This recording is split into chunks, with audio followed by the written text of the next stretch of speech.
Ako si Martin. OFW ako dito sa Canada at ito ang 10 realizations ko bilang OFW sa Canada. Pang-anim, trust few people. Hindi lahat ng tao na mabait sa'yo ay tunay na kaibigan. Matututo kang piliin kung sino lang ang dapat mong pagkatiwalaan. Minsan, mas okay yung tahimik ka lang at hindi masyadong nagbabahagi ng personal na bagay.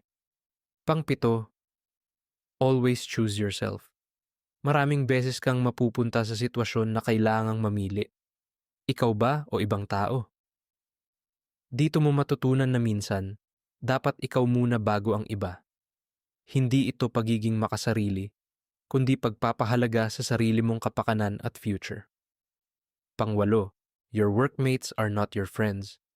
May mga mabait kang katrabaho pero hindi ibig sabihin ay kaibigan mo sila sa totoong buhay.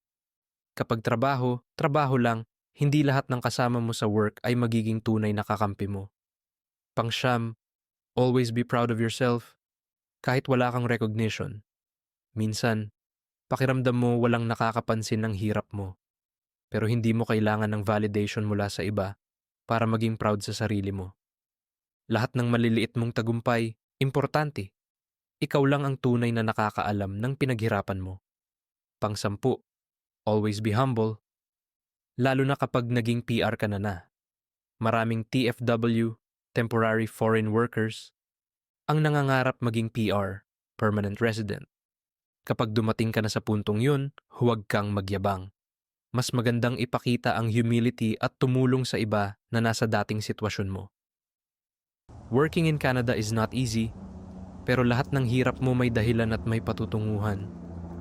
Matuto kang magtiyaga, piliin ang tamang tao sa paligid mo, at higit sa lahat, maging proud sa sarili mo kahit tahimik lang ang journey mo.